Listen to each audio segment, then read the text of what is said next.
Mesdames et messieurs, bonjour et ravi de vous retrouver dans cette nouvelle édition, dans votre émission presque hebdomadaire.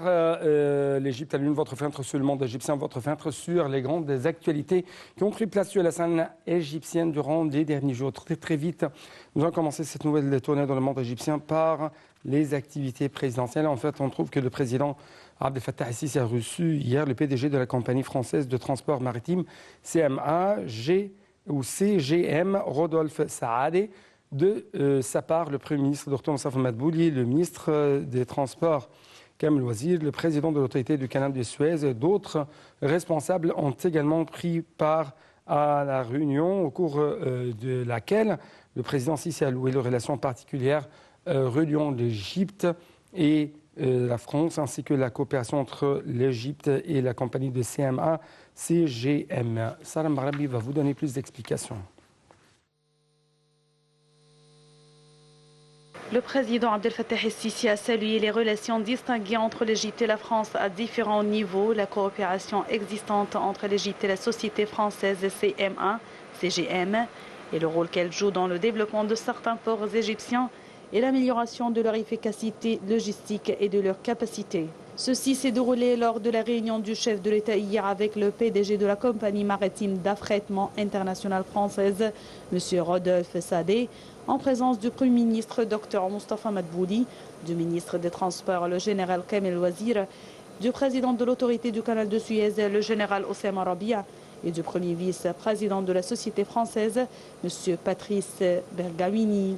Le porte-parole de la présidence de la République, le conseiller Ahmed Fahmi, a déclaré que le PDG de l'entreprise a informé le chef de l'État de l'évolution des projets réalisés par l'entreprise en Égypte, saluant le climat de coopération qui prévaut entre les deux parties et soulignant l'intérêt de l'entreprise à élargir les cadres de cette coopération pour inclure de nouveaux projets. Il a par ailleurs fait l'éloge de la contribution de la compagnie française dans la modernisation de certains ports égyptiens et dans le développement de leurs capacités logistiques, coopération qui va de pair avec les efforts de l'État visant à faire de l'Égypte un hub international de transport. De son côté, Saadé a passé en revue les dernières évolutions des projets mis en place en Égypte par la compagnie tout en faisant l'éloge du climat d'investissement.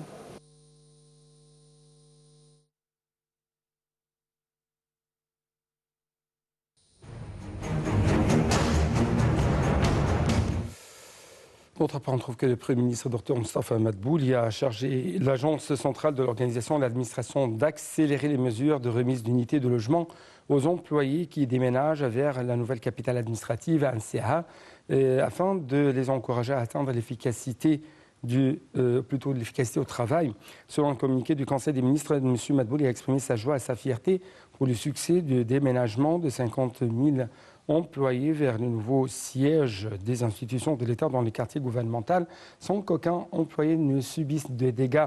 Il s'agit du principe établi par l'État égyptien depuis son entérinement du plan de la réforme administrative de 2014, et ce dans le cadre de la mise en œuvre des directives du président Abdel Fattah el-Sisi d'assurer un paquet de primes pour les salariés déménagés vers la nouvelle capitale.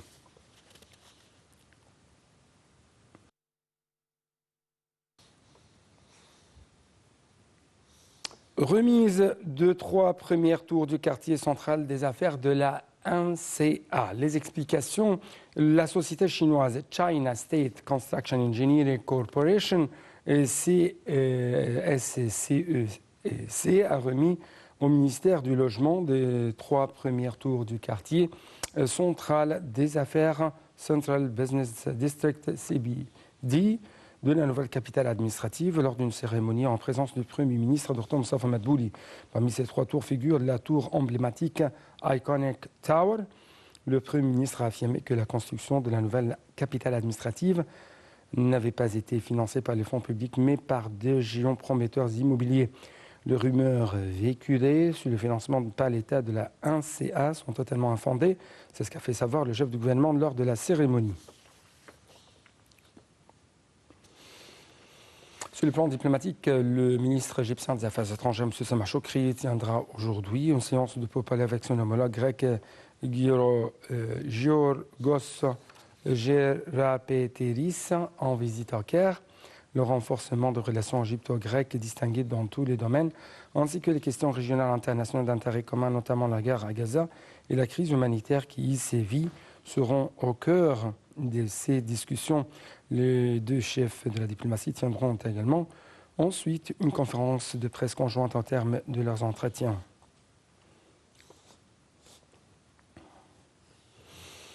Le ministre égyptien des Affaires étrangères, M. Samar Chokri, s'est entretenu hier avec la coordinatrice de la réponse humanitaire et de la reconstruction à Gaza, Sigrid Kaag. Il s'agit de la première visite de la responsable onusienne dans la région depuis son accès à son poste. L'entretien Chokri et Kaag a apporté également sur les conditions humanitaires catastrophiques dans la bande de Gaza et les informations liées à la détérioration des services dans cette enclave palestinienne, toujours non seulement sous un blocus de l'occupation israélienne, mais aussi sous un bombardement des agressions perpétrées jour et nuit par l'occupation israélienne. Les détails tout de suite.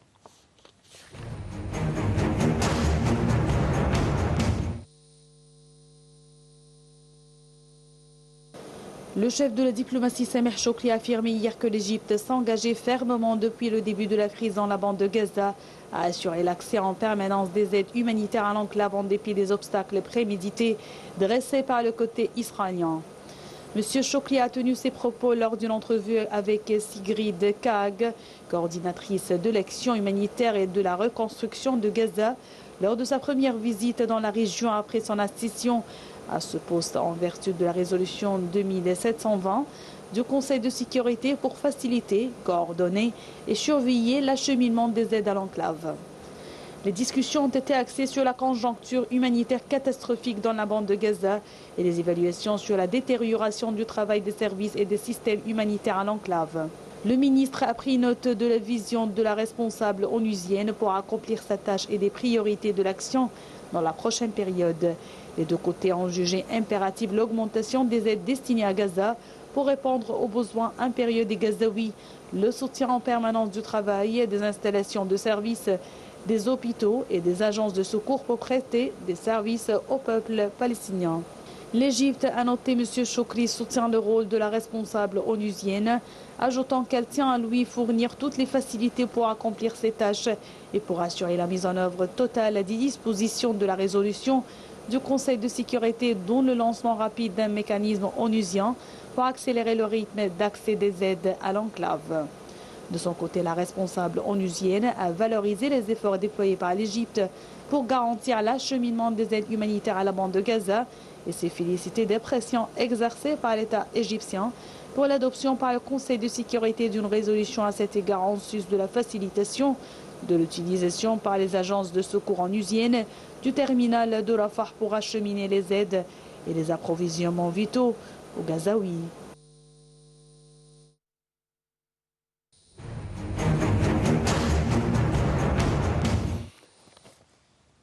Sur le terrain, le commissaire général de l'Office de secours et de travaux des Nations Unies pour les réfugiés de Palestine, le Nord-Roi, Philippe Lazzarini, a souligné que la partie égyptienne n'avait pas fermé un jour le terminal de Rafah depuis le début des événements jusqu'à présent, mais ce sont des mesures de l'autre partie qui entravent l'arrivée des aides dans la bande de Gaza. Lazzarini a affirmé que la guerre en cours à Gaza constituait un crime qui entache notre humanité commune et que la machine de guerre israélienne ne fait aucune distinction entre les civils, femmes et enfants. Le monde a été témoin en direct du meurtre d'innocents par la machine de guerre israélienne qui n'a épargné ni les humains, ni les pierres, ni même les animaux. C'est ce qu'a indiqué M. Lazzarini. Il a indiqué qu'il se rendrait à la bande de Gaza pour suivre la situation sur le terrain. Sinon qu'il avait appelé à plusieurs reprises tous les acteurs de la communauté internationale à tenter de mettre fin à la guerre en cours et au moins ouvrir des couloirs humanitaires sûrs pour acheminer l'aide aux habitants.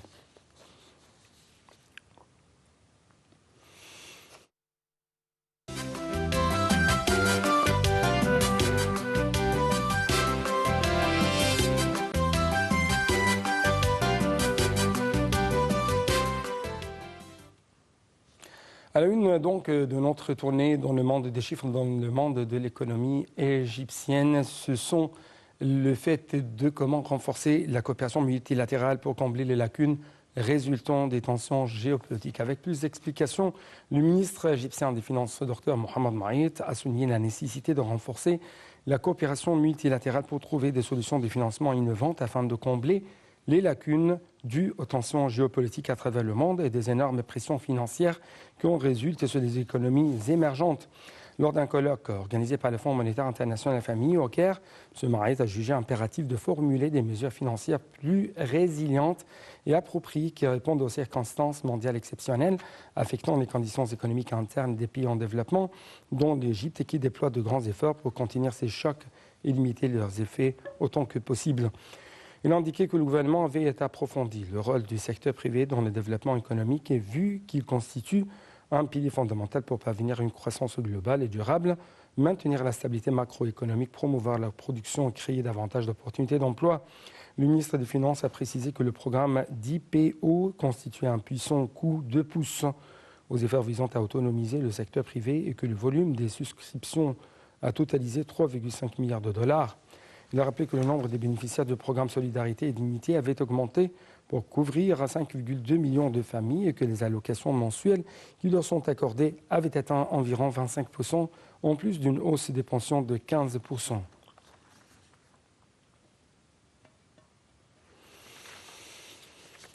La ministre de la Coopération internationale, Rania Al-Mashat, est également gouverneure suppléante de l'Égypte à la nouvelle banque de développement NBD, a examiné avec le vice-président de cette banque, M. Vladimir Kazebekov, et la délégation l'accompagnant, la mise en œuvre de projets de développement durable et vert, ainsi que la plateforme nationale de programme NOFE et les divers secteurs prioritaires. Il s'agit de la première visite officielle de haut niveau de responsable de la NDB en Égypte après qu'elle a officiellement rejoint la banque l'année dernière. Les deux parties ont discuté du renforcement de la coopération bilatérale pour promouvoir le financement vert et équitable, et en plus du soutien des efforts de l'Égypte pour accroître les investissements dans le capital humain et stimuler la transition vers une économie verte.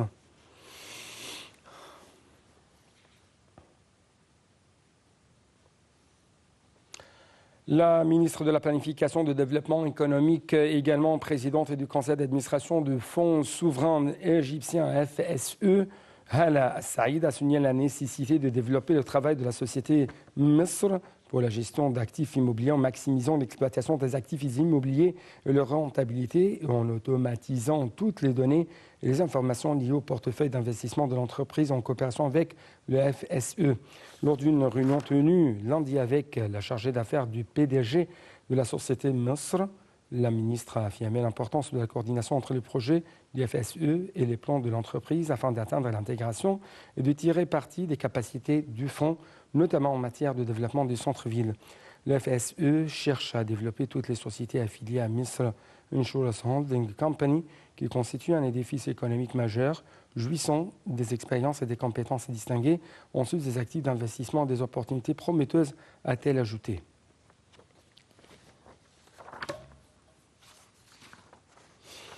Le ministre du Pétrole et des Ressources minières, Tarek El-Molla, a confirmé le développement inédit des entreprises du secteur public, ce qui constitue une valeur ajoutée au secteur du pétrole, à l'industrie et à l'économie nationale. Lors de sa présidence des assemblées généraux chargées de l'entérinement du budget prévisionnel de l'exercice 2024-2025 des entreprises publiques pétrolières, le ministre a souligné que ce développement avait eu lieu sur la base d'une approche scientifique en signe d'exécution d'une stratégie évidente accordant la priorité au développement des entreprises. Il a évoqué l'injection de grands investissements dans deux nouveaux projets de ces entreprises, renforçant ainsi leur position financière et leur rôle positif dans le soutien de l'économie égyptienne.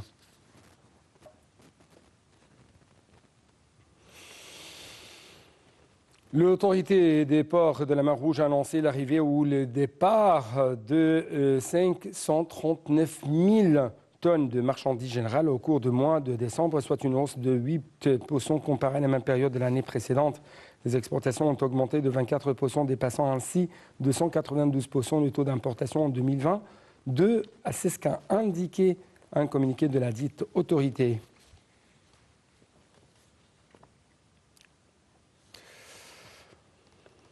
Concernant une feuille de route pour accroître les exportations égyptiennes vers l'étranger, le ministère du Commerce et de l'Industrie a fait savoir dans un communiqué que le service commercial avait réussi en 2023 à attirer plus de 150 firmes étrangères et arabes et ont mis en œuvre 17 projets pour un total de 3 872 milliards de dollars.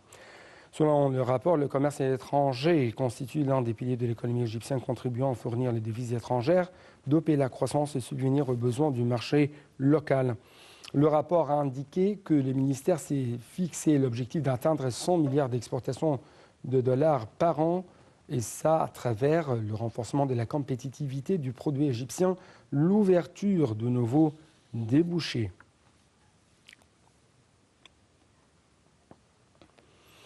Le ministre des TIC, le gouverneur d'Assout, respectivement Amr Talat Assam Saadeddine, ont signé 4 mémorandums d'entente MOU portant sur la formation et l'emploi des diplômés dans le gouvernorat de la Haute-Égypte. Ces accords conclus dimanche dans la nouvelle ville d'Assout cherchent à former les diplômés universitaires dans les domaines des logiciels et des systèmes électroniques embarqués. Les MOU visent également une évolution institutionnelle numérique, un renforcement des capacités, un développement sociétal numérique durable aux citoyens et une sensibilisation à la culture numérique, notamment au village inclus dans l'initiative Vie décente à Assout.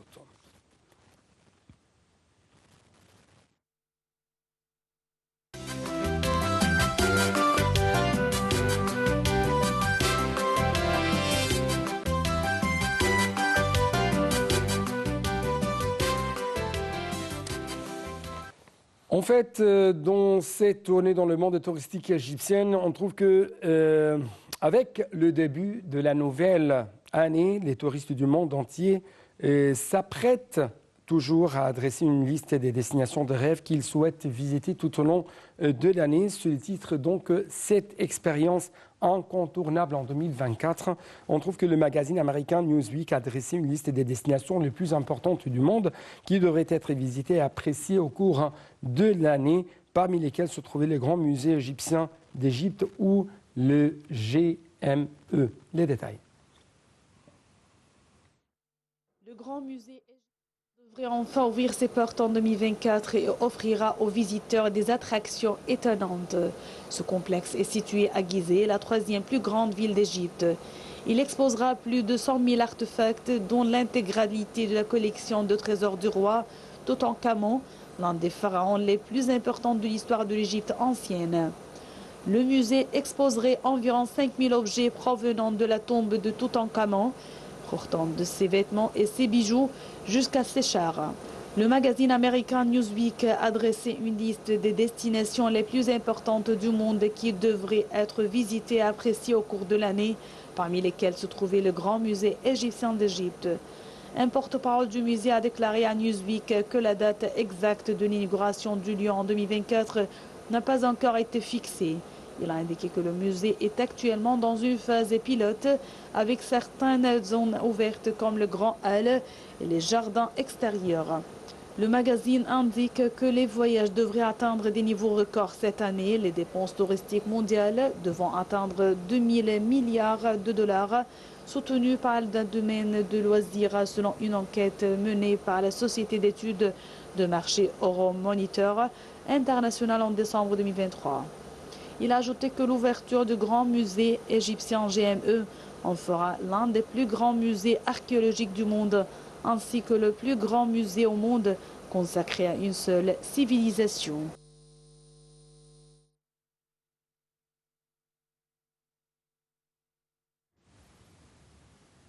Donc avec ce dernier reportage, nous devons clôturer cette édition de l'Égypte en Ligne. Merci beaucoup pour votre attention. À la prochaine.